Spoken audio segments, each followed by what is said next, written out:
Alright, now listen up. We got to talk about something they don't want you to know.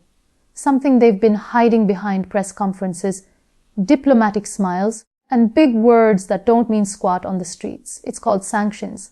Oh yeah, that word sounds powerful, sounds serious, sounds like a slap to the face. But let me tell you the truth that's got folks in power squirming in their seats. The sanctions America keeps throwing at India, they ain't hurting India like they thought. No sir, they're hurting America way more than they expected. And that's what I'm going to break down today. The shocking truth they don't want you to see. See, America got this habit. They think they still run the world like it's the 1990s. Like they can pick up the phone, press a button, and everyone else just folds. You disagree with them, boom, sanctions. You buy oil from someone they don't like. Bam, sanctions. You try to grow your economy your way. Slap, sanctions again. That used to work. Yeah, it used to make countries tremble, but not anymore. Not in 2025. Not when India's in the game. Let's rewind a little. When the US slapped sanctions on other countries in the past, it worked because the whole world was dependent on American dollars, American companies, American technology. But now, India ain't playing that game. India has been building, grinding, innovating, and stacking its own deck. And the real kicker is this. Every time the US tried to punish India economically, all they did was push India to become more self-reliant, more innovative, more fierce. And what did America lose? A whole lot more than they bargained for. Let's talk business, real business. The kind of business that puts food on your table and keeps lights on in your house. American companies, big ones, the ones you hear about on the news, used to love India, still do. Why? Because India's market is huge. I'm talking 1.4 billion people kind of huge. Middle class growing faster than a wildfire in the wind. People hungry to spend, to buy, to build. Now when America tries to isolate India with sanctions, they end up hurting their own companies. Apple, Google, Boeing, Tesla, they all got skin in the Indian game. And now with sanctions looming, those same companies start sweating bullets. Because if you can't sell in India, you ain't just losing a sale, you're losing the future. Now, let's get into tech. The tech war is the real war these days. It ain't fought with bombs. It's fought with semiconductors, AI, satellites, data. And guess who's catching up? India. The same India they thought was behind is now launching their own satellites, building 5G, working on 6G, developing AI platforms, and creating alternatives to Western payment systems. When the US tried to choke India's tech access, India didn't cry. They booted. They adapted. Meanwhile, American tech firms lost a massive user base. And when you lose users, you lose power, influence, leverage. So who's really bleeding from these sanctions? See, here's the part folks in Washington don't want to admit. India's got options now, real options. Russia, China, UAE, Brazil, France. They all lining up to shake India's hand because India ain't a junior partner no more. It's a player, a major one. So when the US tries to corner India, India just pivots, finds a new partner, builds a new route, signs a new deal. That's chess, not checkers. While America's busy trying to teach India a lesson, India's rewriting the rule book. And let's not forget energy. This one's big. America got real upset when India started buying oil from Russia, especially during times of global tension. So what did they do? Threaten sanctions, try to flex. But here's the truth, they didn't stop India. In fact, India said, we're going to buy what we need at the price we want from who we choose. And you know what happened next? India refined that oil, kept the country running, and even exported some of that refined product back to Europe. That's what I call flipping the script. Meanwhile, the US lost a grip on energy influence. That ain't just economics. That's leverage, and they gave it up trying to control something they can't. Now, let's dig into defense. Oh boy, America thought they had that one locked down.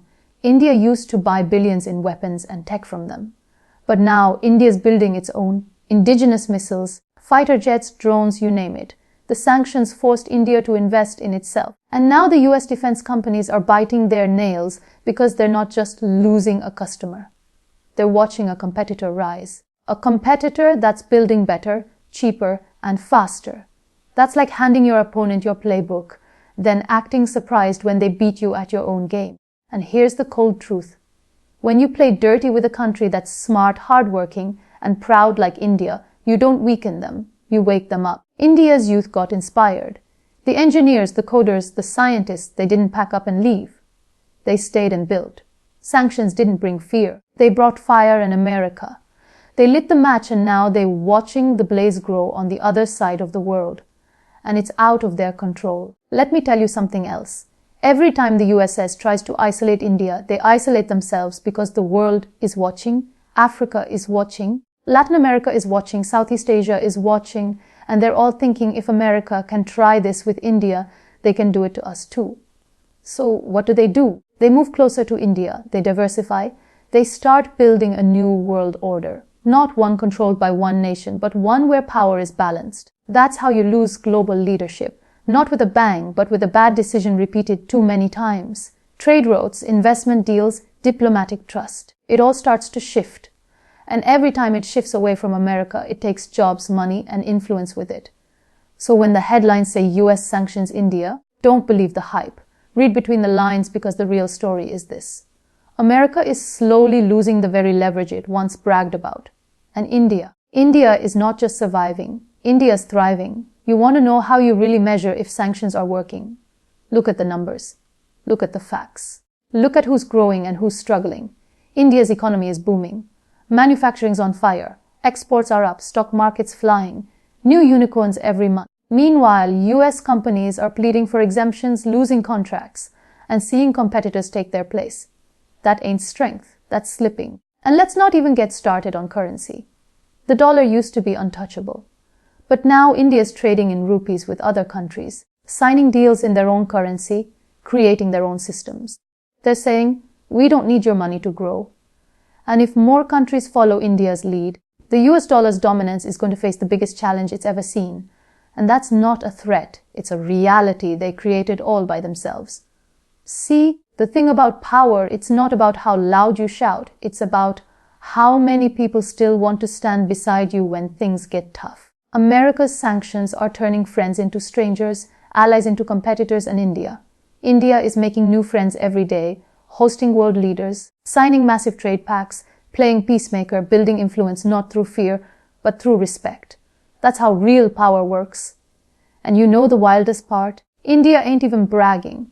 India is not out here shouting from rooftops. It's just doing the work, staying focused, building quietly while America's busy trying to flex muscle. India's building muscle, and it's showing in every field from space tech to pharmaceuticals, from green energy to IT. India's stepping into spaces once dominated by the West, not because they were invited, but because they earned it. Now, I know some folks might still believe the old lie that sanctions make countries behave, that pressure brings change, but let me break it down for you plain and simple. India ain't folding.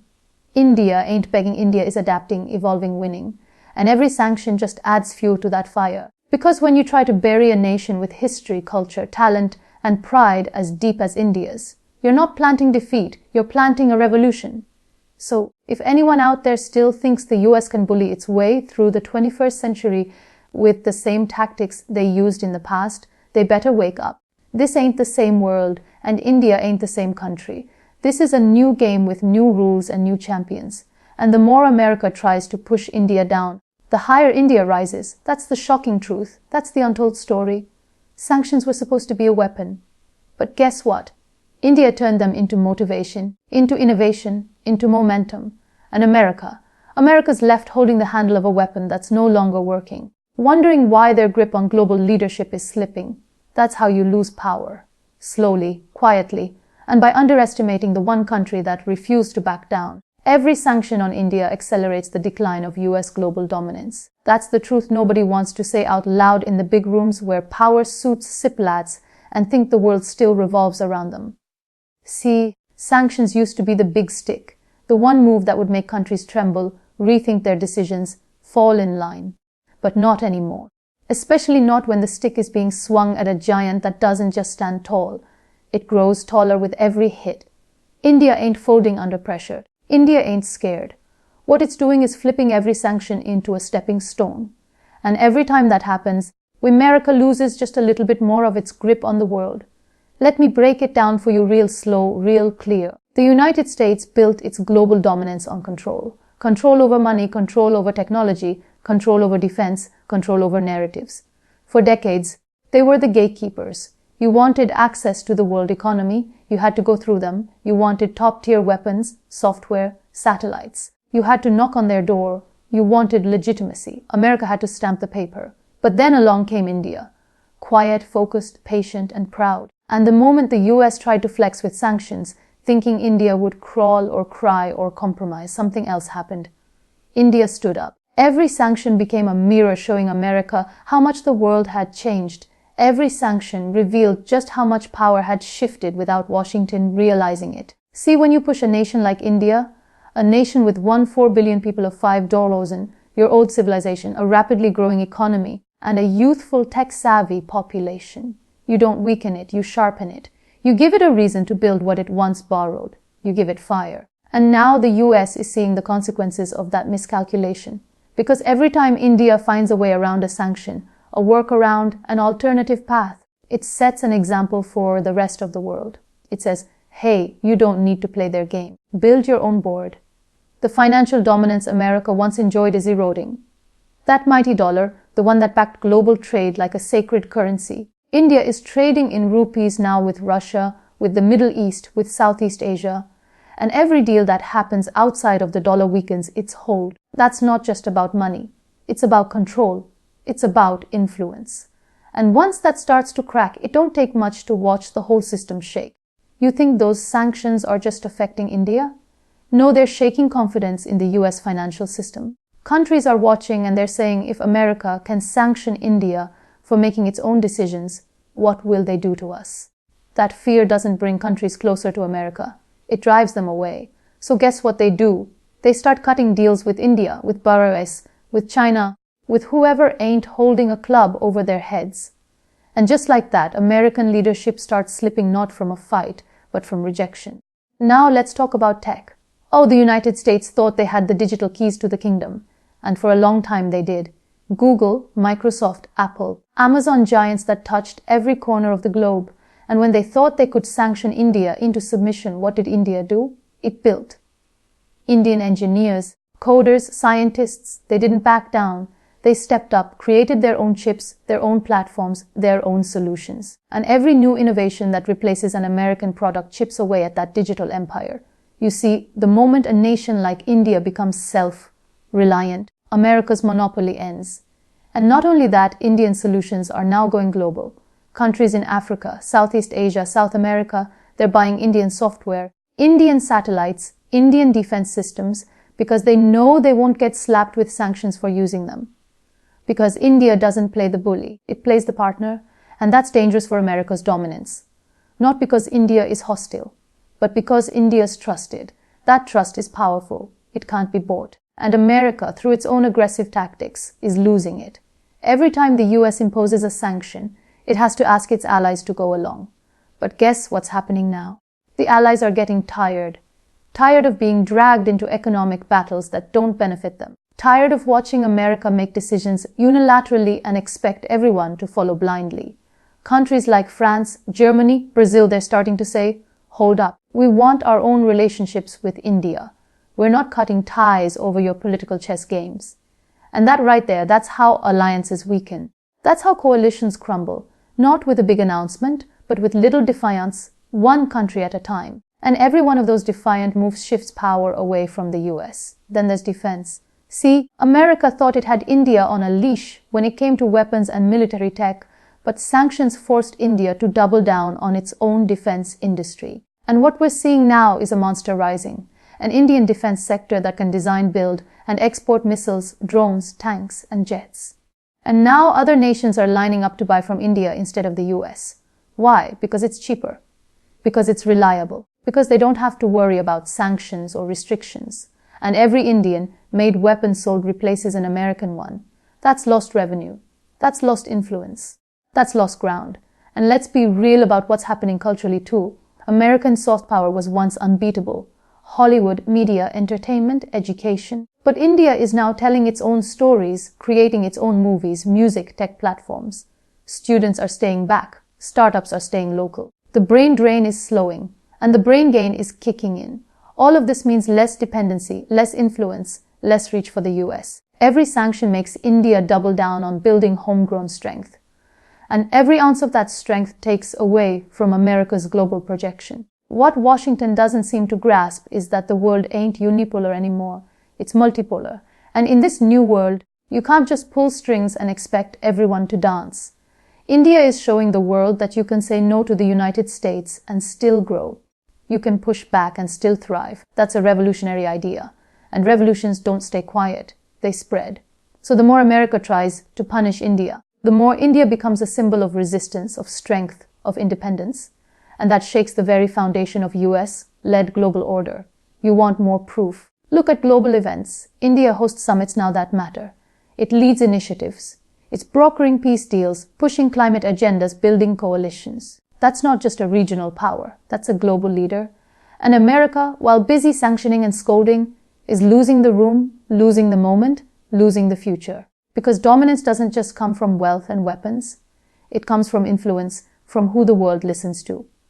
And right now, more and more ears are turning east. So every time America signs off on another sanction against India thinking it's delivering a blow, it's actually throwing a boomerang. And that boomerang is circling back fast, hurting their own companies, alienating their own allies, weakening their own hand. The more they try to tighten the leash, the more it slips through their fingers. Because India can't be caged anymore. That time is gone. And here's what they're not ready to admit in those DC boardrooms. India doesn't want to dominate the world. It wants to coexist, to trade, to grow. But if pushed, if challenged, if underestimated, it will lead. And it will lead with the kind of calm, collected, unshakable power that makes old empires tremble. Not with rage, but with results. And America, it's watching the baton get passed while pretending it's still in the race. So while the US keeps hitting the same tired button labeled sanctions, thinking it still runs the system, India is busy building a new system. A system that doesn't need permission from Washington. A system that doesn't fear punishment. A system that includes the rest of the world in a way America never did. And that's the part that stings the most. Because when India rises, it doesn't just rise alone. It pulls others up with it. And when that happens, the pedestal the US stood on for decades doesn't just lower. It vanishes. So now you've seen the whole picture, laid out raw and real. This wasn't just a story of sanctions. It was the story of a shifting world, a new reality where power isn't handed out by one superpower anymore. It's earned. And India, it's been earning every inch, brick by brick, code by code, trade by trade. Sanctions were meant to isolate, to shame, to dominate. But they've only accelerated India's awakening. They've ignited an engine of self-belief that refuses to stall. Because when a country of 1.4 billion gets pushed against the wall, it doesn't shrink, it roars, it innovates. It retaliates with strategy, not desperation. That's what we've seen, an economic rebellion, a diplomatic pivot, a technological surge that no one in Washington thought possible. And now they're scrambling, trying to grasp how the stick they used for decades turned into a torch lighting India's rise. Every sanction was supposed to tighten the noose, but it loosened America's grip.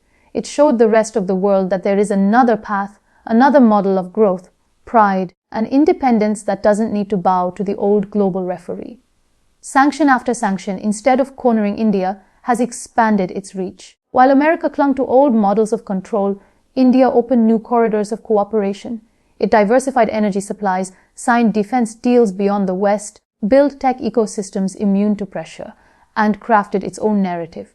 This isn't defiance for the sake of rebellion. It's resilience in the name of sovereignty. India didn't just survive the storm. It became the storm, not one of chaos, but of silent progress. The world watched sanctions being slapped, expecting collapse. But what they witnessed instead was reinvention. American policymakers may still believe they're wielding power, but what they're truly wielding is a mirror, one that reflects their fading dominance and India's rising flame. This isn't Cold War geopolitics anymore. This is a global chessboard, and India has made it clear. It won't be a pawn. It won't be lectured. It won't be forced into submission. It will stand. It will build, and it will lead. And in that leadership, there is a new kind of power. A power rooted in partnership, not pressure. In dignity, not dependency. Because the world is tired of being told who to trade with, how to think, when to comply. Countries are gravitating toward India not out of desperation, but aspiration. They see a nation building not through conquest, but through competence. Not through dominance, but through discipline. And that's terrifying to those who built an empire on control. Because now that control is slipping. Not with explosions, but with quiet exits. With deals that bypass the dollar. with tech that replaces dependence, with defense that's homegrown and exported. And let's not mistake this as India trying to take anyone down. No, it's not about replacing one hegemon with another. India isn't aiming to dominate the world. It's aiming to empower itself and, in that process, offer a model of empowerment for others. It's about walking with pride, not kneeling for permission. It's about showing the world that sanctions don't have to break you. They can build you, if you have the will, the discipline, the vision. And India has all three. The American strategy relied on one thing: fear. Fear of exclusion, fear of isolation, fear of economic suffocation. But what happens when that fear is gone? What happens when countries see a living example? India, that didn't just survive that strategy, but thrived beyond it.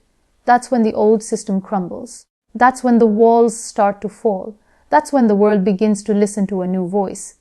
One that speaks from experience, from heritage, from strength earned under fire. India is not trying to humiliate the West. It's simply refusing to be humiliated. And that alone is a revolution. Because for decades, the narrative was clear: power flowed one way, instructions came from one place, compliance was expected, and deviation was punished. But now the deviator is rising. The one who said no is building new doors, while others still wait for old gates to open. And those watching are realizing they can do the same. In the next decade, we won't just see new alliances. We'll see new philosophies of power. India is at the center of that shift. A country that doesn't beg for influence. It earns it. That doesn't shout to be heard. It lets results speak. That doesn't threaten. It builds. And in a world hungry for stability without submission, India becomes the light. So while Washington still swings sanctions like a tired sword, India is planting seeds. Seeds of manufacturing, of innovation, of cultural confidence. It is investing in its youth, in its villages, in its digital infrastructure. It's turning every blockade into a blueprint, every setback into a step up. This isn't just economic growth, it's civilizational resurgence. The revival of a people who never forgot who they were, even when the world tried to erase them. The West still doesn't fully understand it, because they're too used to nations folding, pleading, compromising. But India isn't built that way. When pushed, it doesn't collapse. It calculates. It doesn't react emotionally. It responds strategically. And now, with every new satellite launched, every indigenous fighter jet unveiled, every international trade settled without the dollar, that response echoes louder. This isn't just about sanctions. It's about the story of a nation that refused to be dictated to, that turned punishment into progress, that transformed external pressure into internal power. India is not trying to start a war. It's trying to finish the race that others never wanted it to run. And in that finish, there's no gloating, only growth. America may have started this thinking it was showing dominance, but what it's really done is reveal the fragility of that dominance. The illusion that control would last forever, that fear would keep others in line. But fear fades, and now a new force has emerged: calm, confident, unbreakable India. So let them keep signing sanctions. Let them keep talking tough. Because behind those podiums and policy papers, the truth is already visible. India is building. The world is noticing. And the tide has already turned. The future doesn't belong to those who punish. It belongs to those who persevere, to those who build, to those who believe. And that future, it's wearing saffron. It's coded in binary. It's launched into orbit, and it speaks with a quiet fire. The fire of a civilization that refuses to be crushed. The fire of Bharat, the fire of India, rising relentless, unshakable.